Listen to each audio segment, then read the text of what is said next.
Мен мінекей келіп тұрмын облыстық ауруханаға, Сұлтанов атындағы. Маған тек қана Ресей Федерациясының тілінде вы это хотите передать, вы не это хотите передать деп мінекей мына бір қызметкерлер Ресей Федерациясының тұрған бейджіңізді көрсетіңізші. Бейджіңізді көрсетіңізші. Я стою на приеме передать женщинам. Вы хотите передать сумку или нет? Қазақша. А почему без казахша? Сіз міндеттісіз, маған қызмет Я с вами көрсетпей. на русском разговариваю. Вы должны тоже на русском по закону отвечать. Охо, мінекей қараңыздар, қандай дискриминация болып жатыр. Маған қазақ тілінде қызмет көрсетілмей жатыр. Тура айтып жатыр. Я на русском разговариваю, вы тоже по закону должны со мной на русском разговаривать.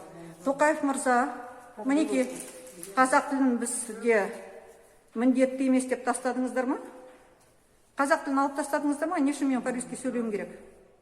Мне так басшыларды біреуін шақырыңыз. Мен қазір не бере алмайым ба? Айналайындар, мен әкелген заттарымды бере алмайым ба?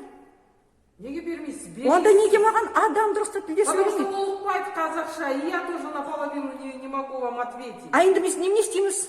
Біз Қазақстан Республикасында тұрамыз. Мемлекеттік Женщина, мы вас попросили, какой передачу передать? қазақша сұраңыздар.